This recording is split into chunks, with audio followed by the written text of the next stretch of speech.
அஸ்ஸலாமு அலைக்கும். Hello all, welcome to Rifayers dairy. Mutton kofta curry நல்ல டேஸ்டியான டிஷ். சப்பாத்தி, நான், ஈவன் ரைஸுக்கு கூட நல்ல காம்பினேஷனாக இருக்கும். எப்படி செய்கிறதுன்னு பார்க்கலாம்.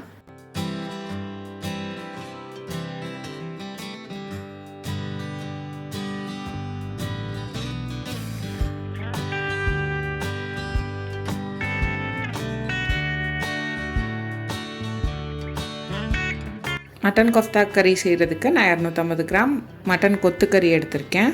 இதை நல்லா கழுவிட்டு இதில் கொஞ்சம் கூட தண்ணி இல்லாத மாதிரி இதை வடித்து எடுத்துக்கிட்டேன். இது கூடவே ஒரு மீடியம் சைஸ் பெரிய வெங்காயம், அதை சின்ன சின்னதாக கட் பண்ணிவிட்டு ஒரு துணியில் வச்சு அதில் உள்ள எக்ஸஸ் வாட்டர் எல்லாத்தையும் புழிஞ்சு எடுத்துக்கணும். அதை கையில் வச்சு பார்த்தோன்னா இந்த மாதிரி ஒட்டாமல் இருக்கணும். இதையும் நம்ம எடுத்து வச்சுருக்க மட்டன் கூட சேர்த்துக்கணும். இது கூடவே சின்ன சின்னதாக கட் பண்ண கொத்தமல்லி, புதினா, ஒரே ஒரு பச்சை மிளகா, அதையும் இந்த மாதிரி சின்னதாக கட் பண்ணி சேர்த்துக்கணும். இது கூடவே நான் 3/4 டீஸ்பூன் மிளகாய் தூள் சேர்த்துருக்கேன். நீங்கள் 1 டீஸ்பூனுக்குள்ளே எவ்வளோ வேணுமோ அதை சேர்த்துக்கலாம். 1/2 டீஸ்பூன் மல்லித்தூள், 1/2 டீஸ்பூன் ஜீரகத்தூள், 1/4 டீஸ்பூன் கரம் மசாலா, தேவையான அளவு உப்பு, இது கூடயே 2 டேபிள் ஸ்பூன் கடலை மாவு. இதெல்லாத்தையும் சேர்த்துட்டு இது கூடயே 1 டீஸ்பூன் இஞ்சி பூண்டு விழுது இதையும் சேர்த்துட்டு இது எல்லாத்தையும் ஒன்று சேர்ந்து வர மாதிரி கை வச்சு நல்லா பிணைஞ்சு விட்டுக்கணும்.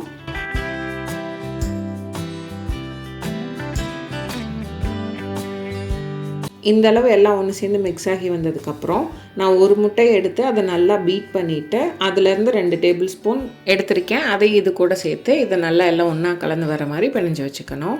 நம்ம முட்டை சேர்க்குறதுனால எண்ணெயில் போடும்போது கொஃப்தா பால்ஸ் பிரிஞ்சு போயிடாமல் கரெக்டாக ஒரே ஷேப்பில் இருக்கும்.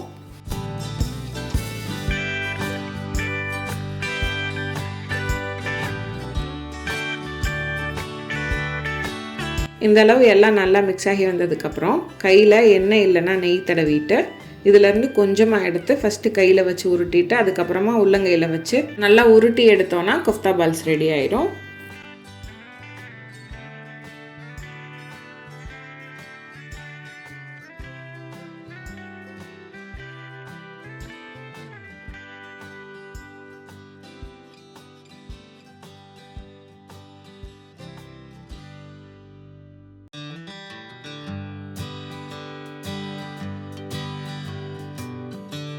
இந்த மாதிரி எல்லா கொஃப்தா பால்ஸும் நான் ரெடி பண்ணி வச்சுக்கிட்டேன்.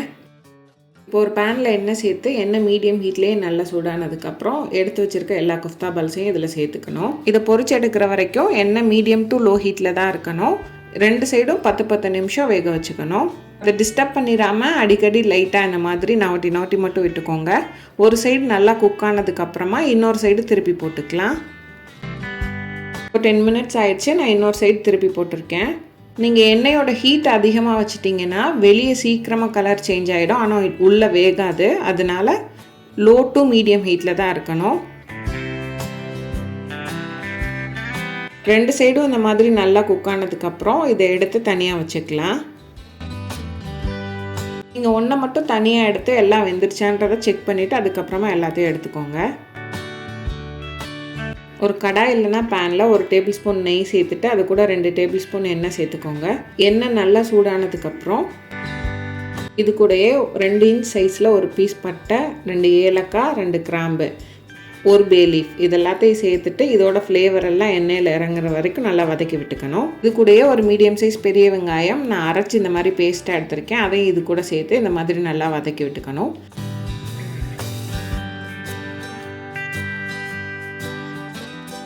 வெங்காயத்தோட பச்சை வாசனை எல்லாம் போனதுக்கப்புறம் இது கூட 1 டீஸ்பூன் இஞ்சி பூண்டு விழுது சேர்த்து அதோட பச்சை வாசனை போகிற வரைக்கும் நல்லா வதக்கிக்கணும்.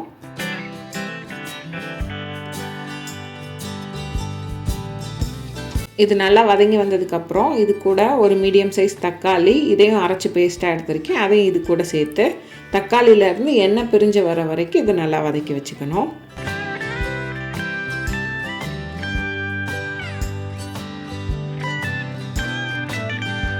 தக்காளியிலேருந்து எண்ணெய் இந்த மாதிரி லைட்டாக பிரிஞ்சு வந்ததுக்கப்புறம் இது கூட தேவையான மசாலாஸ் எல்லாம் சேர்த்துக்கலாம். 1/2 டீஸ்பூன் மிளகாய் தூள், 1 டீஸ்பூன் மல்லித்தூள், 1 டீஸ்பூன் ஜீரகத்தூள், இது கூடவே தேவையான அளவு உப்பு. இது எல்லாத்தையும் சேர்த்துட்டு மசாலாவுடைய பச்சை வாசனை போகிற வரைக்கும் இதை நல்லா வதக்கிக்கணும்.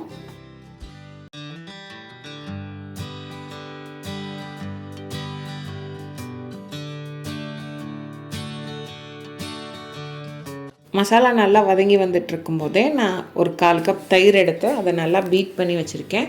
அதை இது கூட சேர்த்து அதையும் நல்லா மிக்ஸ் பண்ணி விட்டுக்கோங்க.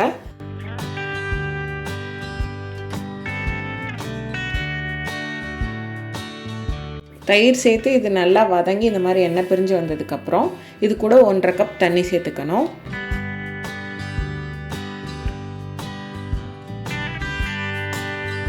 தண்ணி சேர்த்துட்டு ஒரு தடவை இந்த மாதிரி எல்லாத்தையும் கலந்து விட்டுக்கோங்க. இது நல்லா கொதித்து வந்ததுக்கப்புறம் இதை மறுபடியும் ஒரு தடவை கலந்து விட்டுட்டு இது கூட 1/2 டீஸ்பூன் கரம் மசாலா சேர்த்துக்கணும். கரம் மசாலா சேர்த்து இதை நல்லா ஒரு தடவை மிக்ஸ் பண்ணி விட்டுக்கணும். மிக்ஸ் பண்ணிவிட்டு கொஞ்சம் நேரம் கொதிக்க விட்டோன்னா இந்த மாதிரி எண்ணெய் பிரிஞ்சு வரும். இப்போ நம்ம பொரிச்சு வச்சுருக்க குஃப்தா பால்ஸ் எல்லாத்தையும் இதுக்குள்ளே சேர்த்துக்கலாம். குஃப்தா பால்ஸ் எல்லாத்தையும் சேர்த்துட்டு இதெல்லாம் மசாலாவில் நல்லா கோட்டாகி வர மாதிரி இதை திருப்பி விட்டுக்கணும்.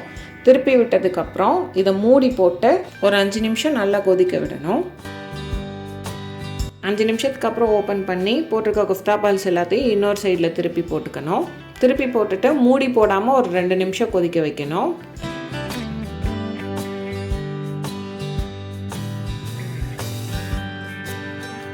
ரெண்டு நிமிஷத்துக்கு அப்புறம் கிரேவி இந்த மாதிரி கொஞ்சம் திக்காகி வரும். இப்போ சின்னதாக கட் பண்ணால் கொத்தமல்லி சேர்த்து ஒரு தடவை மிக்ஸ் பண்ணிவிட்டு சர்வ் பண்ணோன்னா மட்டன் கோஃப்தா கறி ரெடி.